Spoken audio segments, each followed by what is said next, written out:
The penthouse sat on top of the city like a crown made of glass and steel, but for the man inside, it was a cage.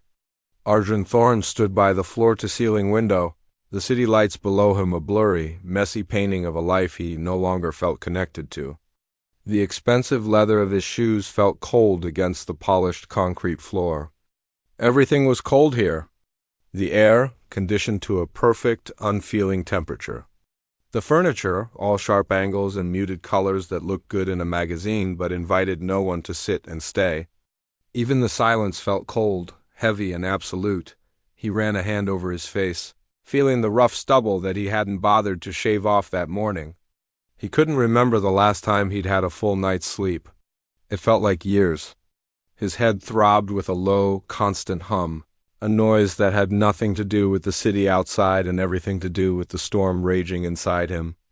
On the massive oak desk behind him, a laptop screen glowed, a single document open. The cursor blinked on an empty page, a tiny, rhythmic heartbeat mocking him. The merger. It was all anyone talked about at the company. Billions of dollars, thousands of jobs, the future of the tech world. They called him a visionary, a titan. They had no idea he was a fraud, a man standing on a cliff edge, too terrified to look down and too exhausted to step back. Today was the day. The anniversary. He tried not to count the years, but his body remembered. His chest felt tight, a familiar phantom weight settling on him. He was 7 years old again, lost in a maze of white hallways that smelled of antiseptic. He remembered the feeling of being small, of a hand that was supposed to be holding his being suddenly gone. The rest was a blur, a fog of grief and fear he had never been able to walk through. He had just built a wall around it and run, and he had been running ever since, building a bigger, more successful life on top of a cracked foundation. Now the cracks were showing. The wall was crumbling, and he was hanging by a thread. The soft click of the front door opening pulled him from his thoughts. He didn't turn. It was just the cleaning service. Another part of the machinery of his life, an automated process that happened 3 times a week. He heard the quiet shuffle of feet, the gentle thud of a cleaning caddy being set on the marble floor of the entryway. He retreated back into the shadows of his study, not wanting to interact. Interacting required energy he didn't have. It required a smile, a nod. A pretend persona he couldn't summon tonight. Laya stepped inside the apartment, her heart beating a little faster than usual. She always felt like an intruder in these places, these beautiful, empty homes that belonged to people who lived in a different world. She pulled the elastic band from her wrist and tied her long brown hair back into a neat ponytail. Her uniform, a simple gray tunic and black pants, felt like a costume that allowed her to be invisible.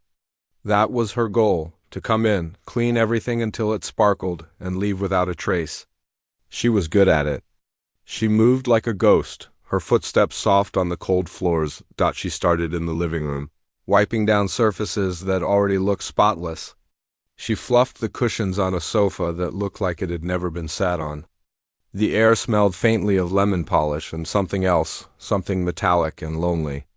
She could feel the mood of the apartment, a heavy stillness that pressed down on her. She knew the boss was home.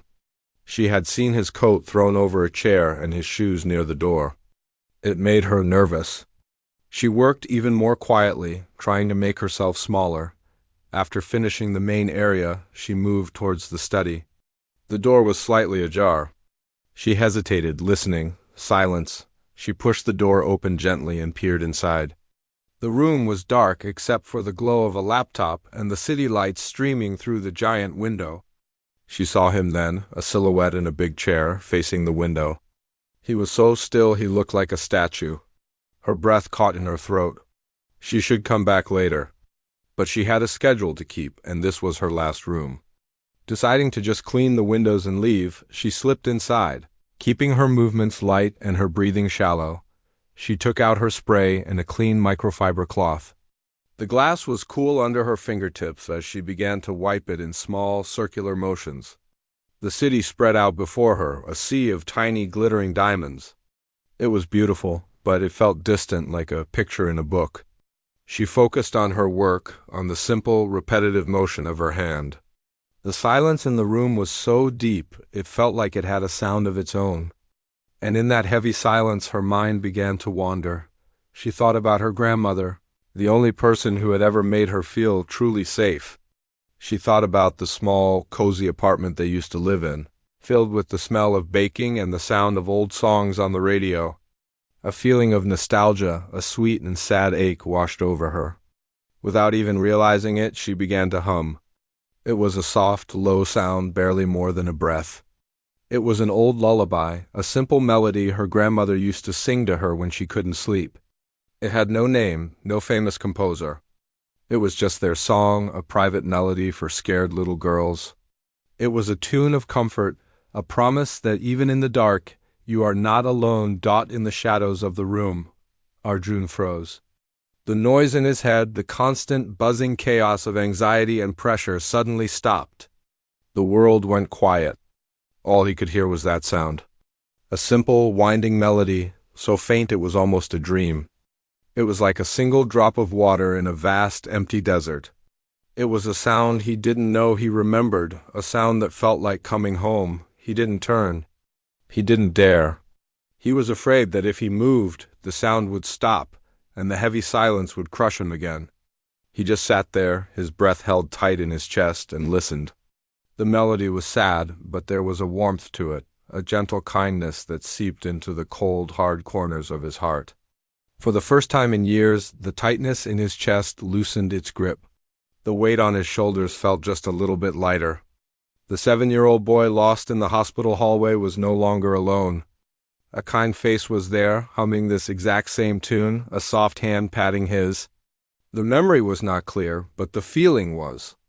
The feeling of being safe. He closed his eyes, letting the melody wash over him.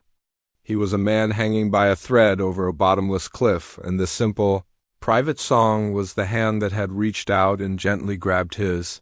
He didn't know who was singing it or why.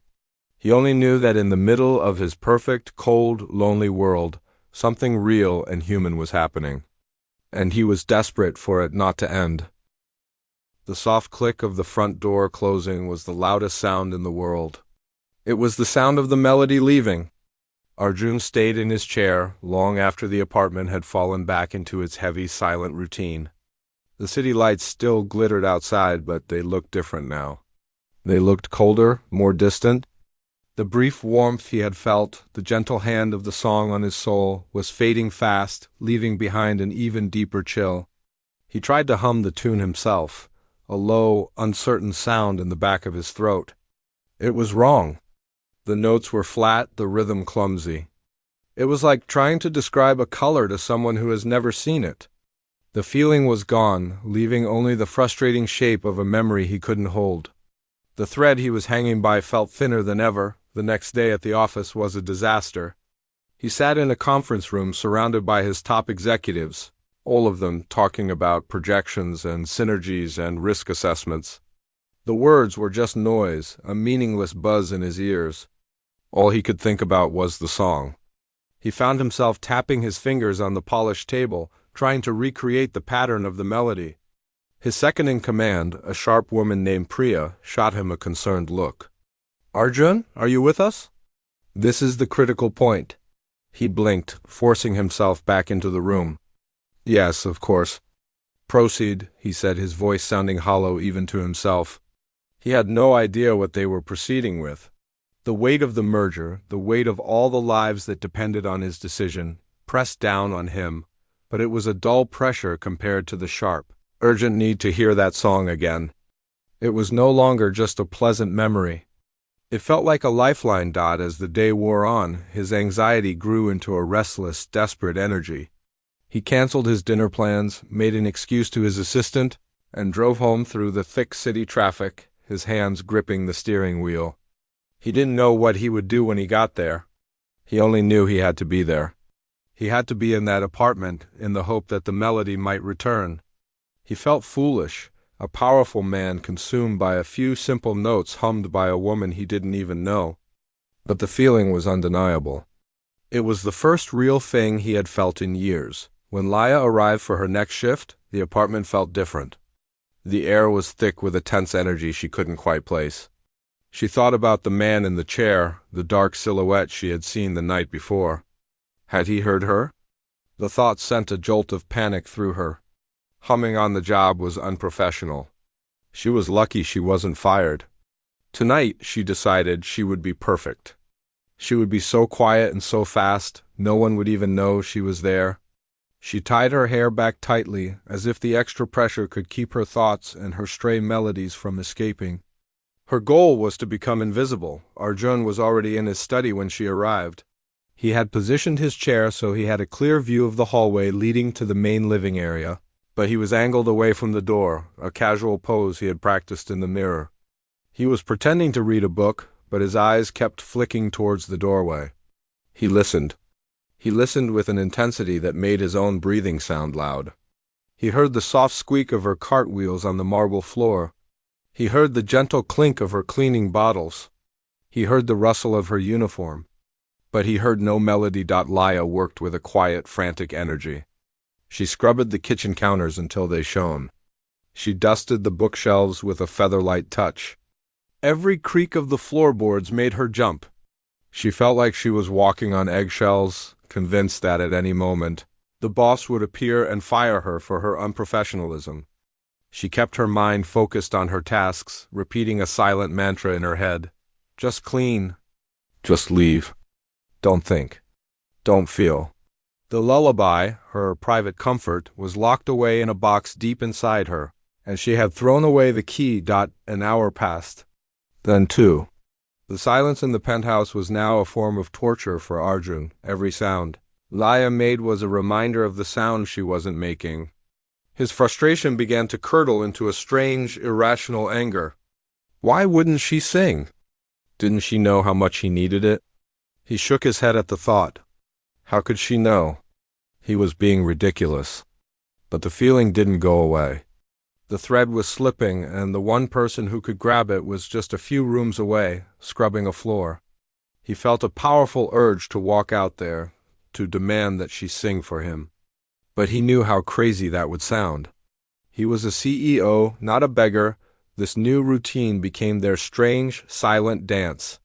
For the next few days, Arjun would wait, and Laya would work in a fearful silence. He became more and more desperate.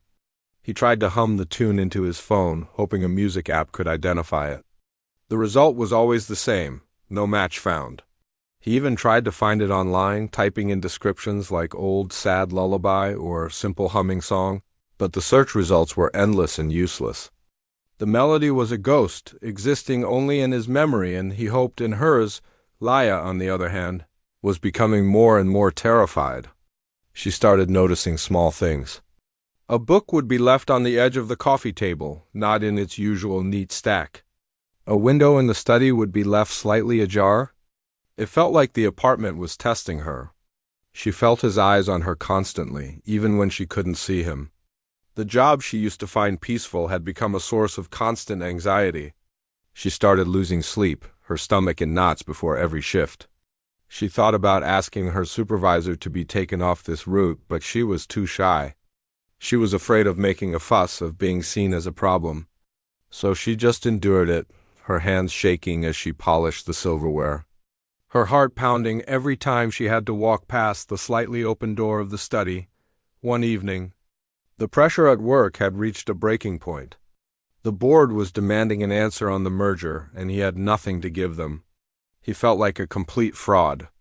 He arrived home feeling defeated, his nerves frayed to the point of snapping. He couldn't just sit and wait anymore. He had to do something. He walked out of his study, his steps heavy and purposeful. He just needed to be near her, to be in the same space. To feel the presence of the person who held the key to his sanity. He walked into the living room just as Laya was bent over a low table, carefully polishing the glass surface. She didn't hear him approach. She was so focused on her work, trying to be perfect. He stopped a few feet away, just watching her. Then, as if sensing his presence, she looked up. Her eyes, wide and brown, met his. For a split second, the world stopped. He saw the fear in her eyes, the raw terror of a small animal caught in a trap. She saw the desperation in his, a wild, haunted look that scared her to her core. Her hand slipped, and the cleaning cloth fell to the floor with a soft thud. He just stood there, his mouth open, the words he wanted to say stuck in his throat. What could he say? Please hum for me? He sounded like a madman.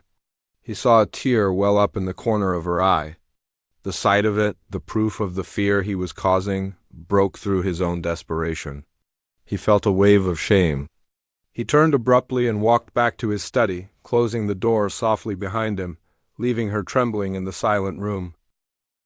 The silence in the kitchen was so loud it hurt Laya's ears. She stood frozen, her hands still outstretched from where the cloth had fallen. The image of his face, that wild, desperate look in his eyes, was burned into her mind. He wasn't angry. That was the scariest part. He looked lost, like a man drowning in the middle of a dry room. She had seen that look once before, on her grandfather's face right before he passed away. It was a look of profound, bottomless sorrow. Her heart hammered against her ribs, a frantic drumbeat in the stillness. She bent down slowly, her knees feeling weak, and picked up the cloth. She needed to finish her work. She needed to get out of there. But her hands were shaking too much to hold the spray bottle. She just stood there, waiting, listening to the silence from the study, inside the study. Arjun was fighting a war with himself. He leaned against the closed door, his head in his hands. Shame washed over him in hot, sickening waves. He had terrified her. He had seen the fear in her eyes, the tear that had welled up. He, a man who controlled billions, who commanded boardrooms, had just cornered a cleaning lady in her own workplace until she cried. What was wrong with him? He should go out there and apologize. He should fire himself from her life, give her the peace she deserved. But the thought of her leaving, of the apartment falling back into that cold, perfect silence, was unbearable. The melody was his only hope. It was a crazy thought, illogical and irrational, but it was the only thing that felt real. He was a man hanging by a thread, and she was the only one who could see it. He took a deep breath, the air catching in his throat. He had to know. He had to understand why that simple tune had such a powerful hold on him. It wasn't just a nice song. It was a key. And he had a feeling that the quiet girl in his kitchen was holding the door. He couldn't let her go without trying. He pushed himself off the door and walked back into the hallway, his steps slower this time, more deliberate. He wasn't a predator stalking his prey. He was a beggar approaching a king. Laya heard his footsteps and her whole body went rigid. She turned to face him, her back pressed against the cool granite of the kitchen counter. She clutched the cleaning cloth in her hands like a small shield. He stopped in the doorway of the kitchen, not coming any closer, giving her space. He looked different. The wildness in his eyes had been replaced by a deep, raw vulnerability that was somehow even more unsettling. "I'm sorry," he said, his voice quiet and rough. "I didn't mean to scare you." He looked down at the floor, unable to meet her gaze. "I know this is going to sound strange, but I have to ask you something." Laya just nodded, her throat too tight to speak. She felt like a small animal, mesmerized by the headlights of an oncoming car. "The other night," he began, struggling to find the words. "The song you were humming. In the study." He finally looked up at her, his eyes pleading. "What was it?" The question hung in the air between them, strange and unexpected. She had been expecting to be fired, lectured, screamed at. But not this. Not a question about a song. She was so confused that her fear momentarily receded, replaced by a deep sense of bewilderment. "A song?" she whispered, her voice barely audible. "Yes," he said, taking a small step forward. "It was a simple melody. A lullaby, maybe. I need to know what it was." Laya's mind raced. She thought back, trying to remember. She had been so lost in her thoughts, in the memory of her grandmother. She hadn't realized she was making any sound. Her face flushed with embarrassment. I'm so sorry, sir," she stammered. "I didn't mean to." "It was nothing. Just an old tune. It won't happen again." "No, please," he said, his voice urgent. "It's not nothing, please. Do you know its name? Who wrote it?" She shook her head, her eyes wide with a mix of fear and confusion. "I don't think it has a name." It's just something my grandmother used to sing, a family thing, I guess. His shoulders slumped, but the desperate look in his eyes didn't fade. Your grandmother, he said softly. Can you tell me about her? Laya was completely lost. Why did this powerful, intimidating man want to know about her grandmother? She felt a flicker of defiance under the fear. It was one thing to scold her for humming, but it was another to pry into her family's history. She passed away a long time ago, she said, her voice a little firmer now. She was a kind woman. She raised me. I'm sure she was, Arjun said, his tone gentle. I'm sorry for your loss. But where was she from? Was she from this city? This was getting stranger and stranger. Laya just wanted to finish her job and go home, but she felt trapped by his intense, sad gaze. She decided to just answer his questions, hoping it would satisfy him and he would let her go. No, not originally.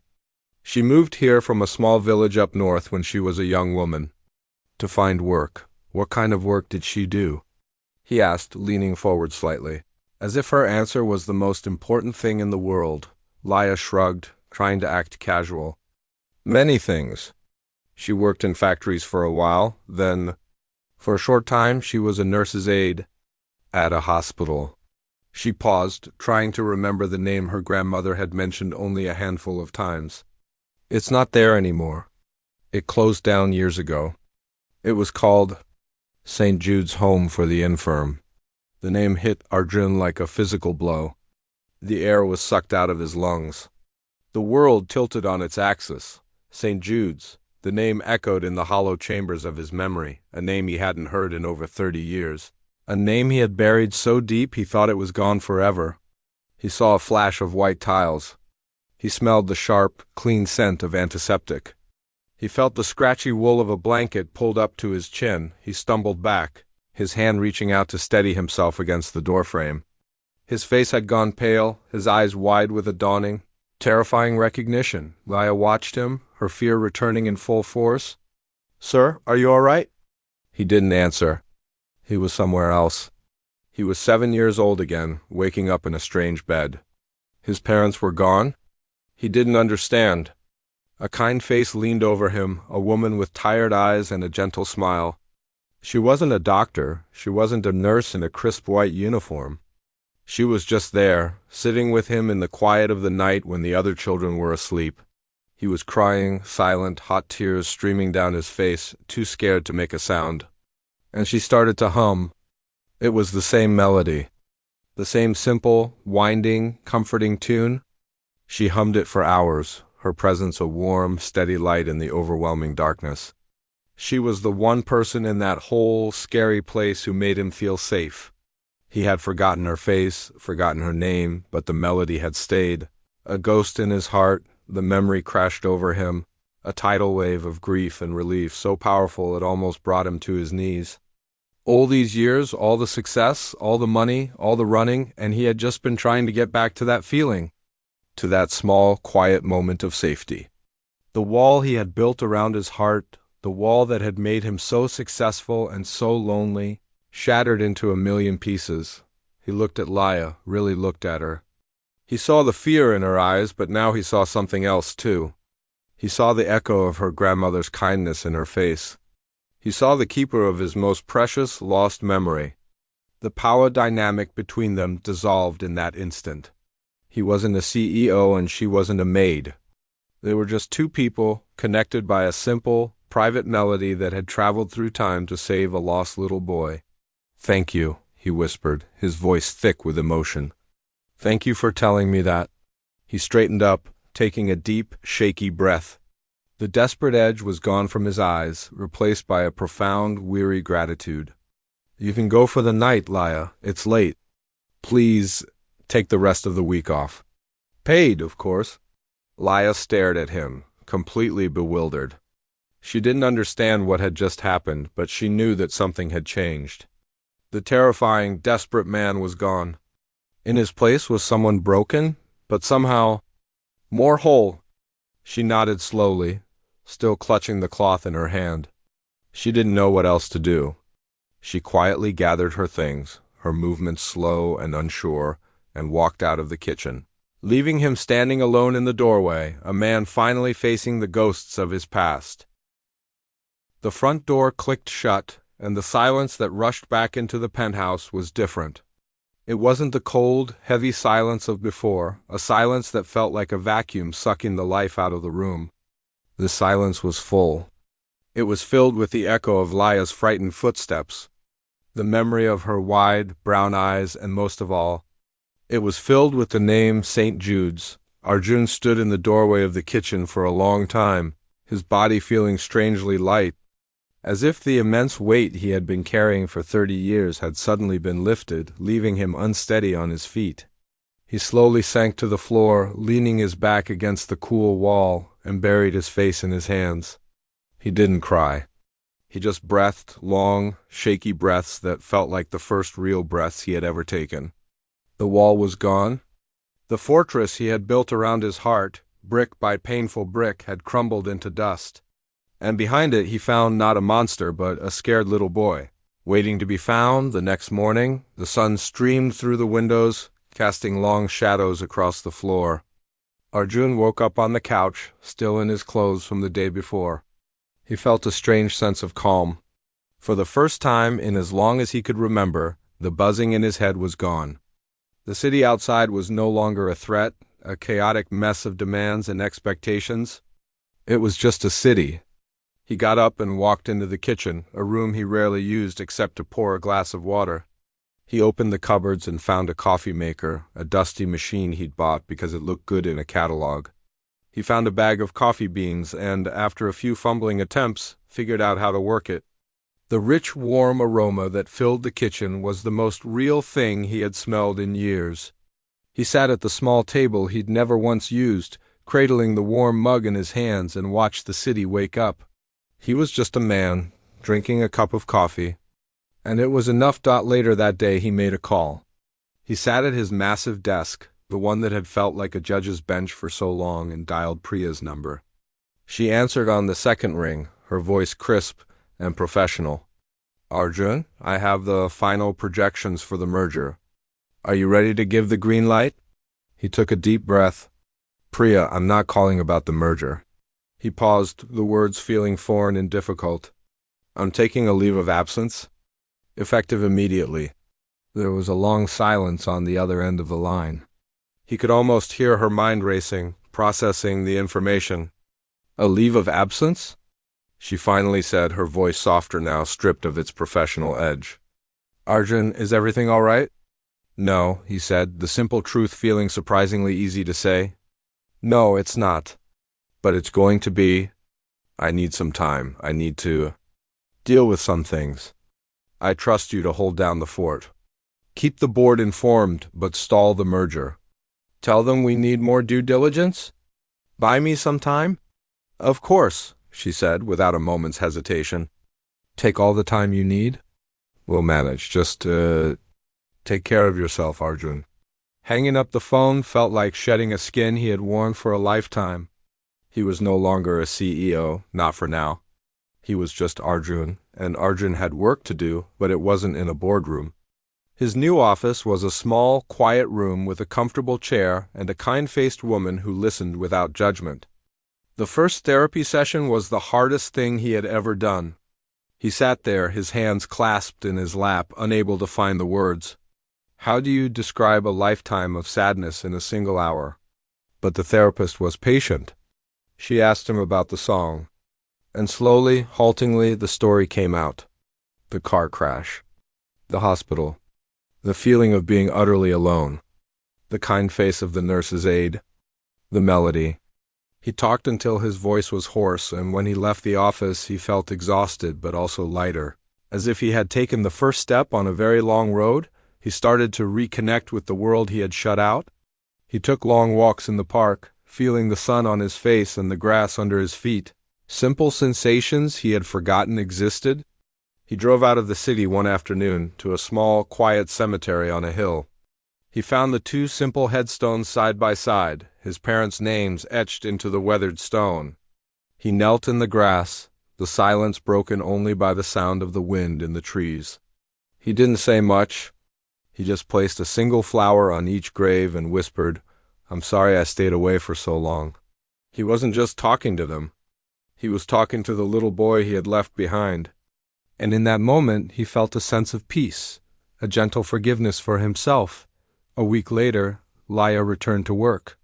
She was nervous, her stomach in a tight knot. She had spent the week thinking about the strange man in the penthouse, about the look on his face when she mentioned the hospital. She didn't understand what had happened, but she knew something profound had shifted. When she let herself in, she expected the apartment to be empty, as it usually was. But he was there in the living room watering a large, leafy plant. He was wearing a simple sweater and jeans, clothes she had never seen him in. He looked different. The hard, tense lines around his eyes had softened. He looked up and smiled, a genuine, warm smile that reached his eyes. "Laya," he said, his voice calm and gentle. "It's good to see you. I hope you had a good week." She just nodded, unsure of what to say. He put down the watering can and walked towards her. "I want to properly apologize," he said, stopping a few feet away from her, "for how I behaved. I was going through a very difficult time, but that's no excuse for scaring you. I am truly sorry." It's okay," she managed to say, her shyness still present, but no longer paralyzing. "It's not okay," he said softly. "But it will be. You helped me more than you could ever know. That song you hummed, it unlocked a door I didn't even know was there. I'll be forever grateful to you for that." He looked at her not as a boss looking at an employee, but as one human being looking at another with a deep and sincere respect. "I want you to know that your job here is secure for as long as you want it, and I've arranged for a significant bonus to be added to your next paycheck. It's not a payment. It's a thank you." Laya was speechless. No one had ever spoken to her with such kindness, such raw honesty. She felt a warmth spread through her chest, a feeling of being seen, of being valued not for what she did, but for who she was. A small smile touched her lips. "Thank you," she whispered, in the weeks that followed. Their new rhythm settled into place. Arjun would often be home, reading a book or working on his laptop in the living room instead of hiding in his study. He would always greet her with a smile, sometimes offering her a cup of tea. They would have small, quiet conversations. He would ask about her day, and she would find herself telling him things, small details about her life she had never shared with anyone. She started to hum again, but this time it wasn't a secret. It was a quiet, confident sound that filled the apartment with a gentle life. She was no longer a ghost in his home. She was a part of it. The shy maid was still there, but she was no longer trapped by her shyness. She was standing a little taller, her head held a little higher. The private melody had changed his life, but in the process it had quietly, beautifully, changed hers as well. A year can feel like a lifetime when you spend it learning how to live again. The penthouse on top of the city was still the same apartment, but it was unrecognizable as the cold fortress it once was. The sharp, sterile furniture was gone, replaced by soft, comfortable sofas and chairs that actually invited you to sit down. The glass walls were still there, but now they were framed by lush green plants that reached towards the sunlight. Bookshelves that once held a few decorative volumes were now overflowing with well-read books on history, art, and philosophy. And in the corner of the living room, there was a beautiful old wooden rocking chair. It was a place Arjun often sat in the early morning, a cup of tea in his hands, watching the sky change from gray to gold. He was no longer running from the silence. He had made peace with it. Sometimes, in the quiet of the dawn, he would hum the melody to himself. It was no longer a desperate plea from a drowning man, but a gentle reminder of the hand that had reached out to save him. It was a sound of home. His return to the company had been just as transformative. He walked through the offices not like a titan returning to his throne, but like a gardener returning to his garden. He knew the names of the people who worked for him, not just their job titles. He asked about their families, their hobbies, their dreams. The merger was completed, but not in the way he had originally planned.